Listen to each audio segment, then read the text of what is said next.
Filem sampah Indonesia bisa laku di Malaysia, tapi filem Malaysia enggak bisa laku di Indonesia. Malaysia protes kenapa filmnya bila masuk ke Indonesia laku. Berbeda dengan film Indonesia yang masuk ke Malaysia yang sangat laku dan diminati oleh warga Malaysia.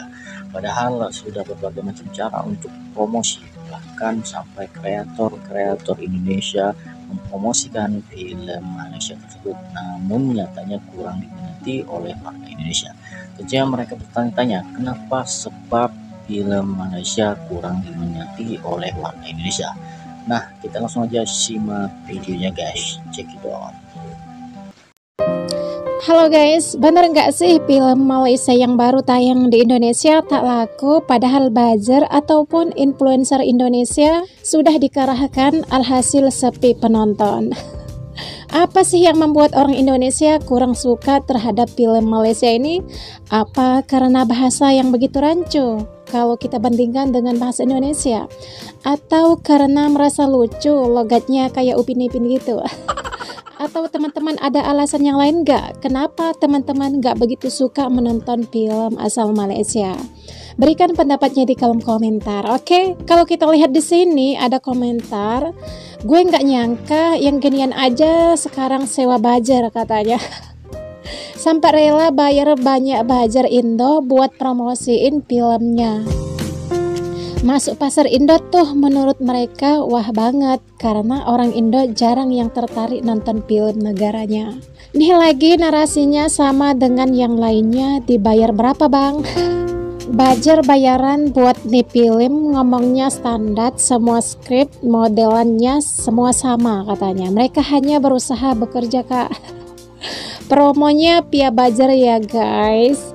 Mau sebagus apapun adegannya, sampai kebakaran di mana-mana, jika bahasanya kayak Upin Ipin, nggak bakalan nonton gua, kecuali bahasanya Indonesia atau Inggris. Soalnya kocak kalau logat Upin Ipin katanya. Pas di Indo jadi ngakak gara-gara bahasanya Upin Ipin. Pakai bahasa apa? Nggak ngerti bahasanya, males baca teksnya.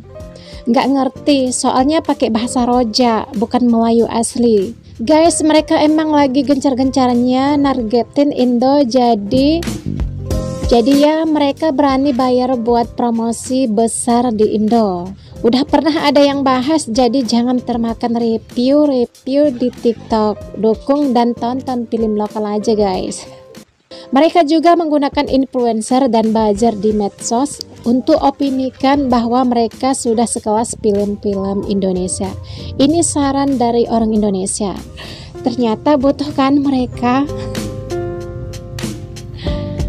Sampai protes nih netizen Malaysia karena film Malaysia enggak atau kurang laku di Indonesia gitu. Kenapa filem sampah Indonesia bisa laku di Malaysia, tapi filem Malaysia enggak bisa laku di Indonesia? Kan Malaysia suka filem sampah? Ayo, soalan apa ni? Sepatutnya tak payah disoal pun. Sepatutnya just sekadar terima kasih. Kami ni sudi untuk support filem anda. And sebelum apalah, boleh tak jelaskan kepada saya apa itu definisi filem sampah? Filem ni adalah satu karya seni yang sangat-sangat subjektif. Tak akan ada satu movie yang semua orang benci movie tu, dan takkan ada satu movie yang semua orang suka movie tu. Contohlah, ambillah satu filem Asyap Man. Okay, misalkan orang suka filem ni, at least pengarah dia. Okay. Yang kedua, industri filem kami sangat kecil. Okay, dalam setahun kami boleh menghasilkan beberapa movie je berbanding negara anda. Lambatkan movie tu masuk ke dalam Malaysia dan memenuhi showtime yang ada. Dan kenapa filem kami susah nak tembus pasaran sana? Filem kami susah nak tembus pasaran sana sebab again guys dah menghasilkan beribu filem, tambah pula dengan Hollywood, Korea dan sebagainya. Blood Brothers akan ditayangkan di Indonesia. Kita nak tengok sejauh mana boleh pergi cerita tu. Mau jual film kalian di Indonesia, gunakan bahasa Indonesia.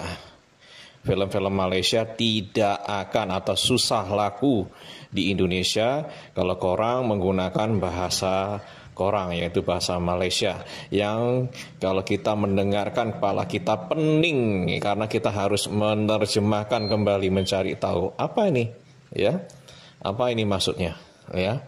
Jadi mau laku, mau laris di Indonesia, gunakan bahasa Indonesia, oke?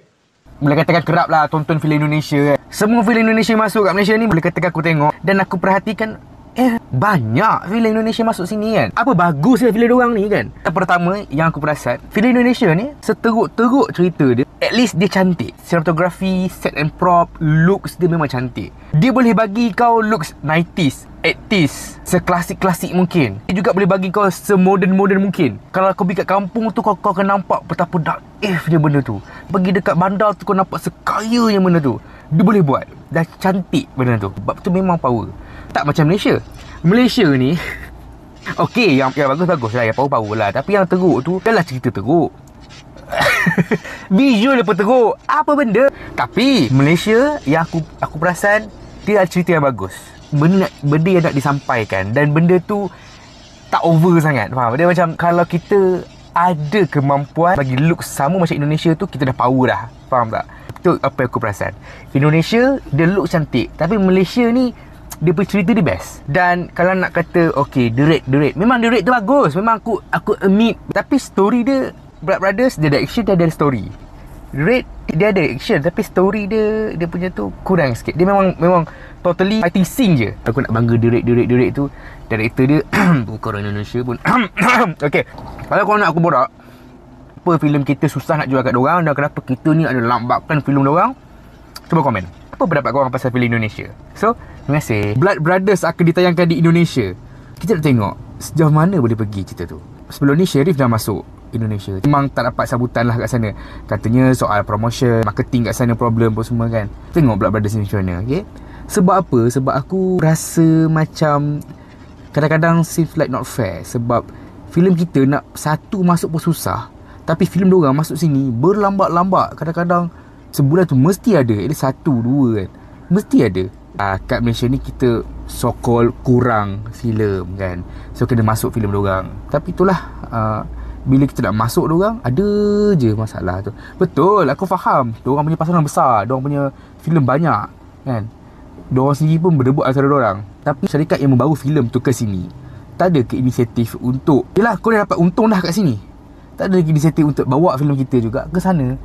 Maybe ada kota ke, kau buat pasal 3, buat pasal 1. Perasan tak yang filem, drama dan lagu Malaysia susah sangat nak tembus pasaran Indonesia, tapi Indonesia punya mudahnya amat masuk ke negara kita. Kononnya Indonesia pentingkan kualiti. Padahal kalau kita perhatikan filem, drama dan lagu Indonesia pun lebih kurang kita saja. Drama mereka pun banyaknya merepek, tapi melekat di dalam TV kita. Dekat Indonesia tu, balik-balik Siti Nurhaliza je mereka kenal. Tapi kalau di Malaysia ni, hampir semua artis Indonesia kita kenal. Sedih kan bila tahu hakikat ya orang asing tak tengok filem kita. Ni bukan sebabnya tak ada kualiti, tapi tak nak support negara kita kan. Jadi benda ni dah berlaku sejak dulu. Jadi sekarang ni senang kata enough is enough.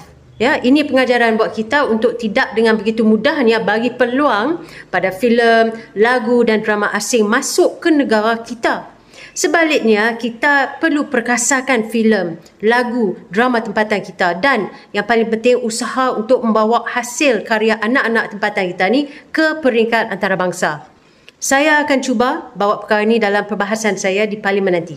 Sebab saya rasa tak adil. Apabila banyak filem ataupun hasil karya orang luar dengan mudahnya boleh bertapak dalam negara kita meskipun tidaklah begitu berkualiti. Ya, namun negara-negara tersebut tidak memberi timbal balas yang sama pada kita. Orang kata tak adil, tak aci lah.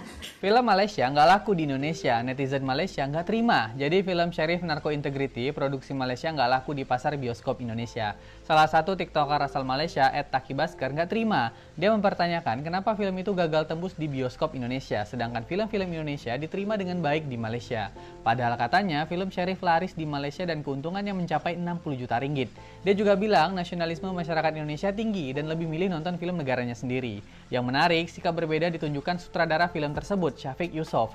Dia membantah adanya sentimen anti-Malaysia di kalangan penonton Indonesia. Syafiq justru bilang kegagalan filmnya ini bisa menjadi pembelajaran baginya untuk menciptakan karya yang lebih baik lagi. Emang sih ada persaingan kebudayaan yang meruncing di antara Indonesia dan Malaysia. Tapi masyarakat Indonesia cukup terbuka dan menyambut karya Malaysia yang dianggap bagus kok. Kartun Upin Ipin dan Bobo Boy misalnya disambut dan disukai banyak masyarakat Indonesia. Jadi gagalnya film Sherif di Indonesia bukan karena sentimen.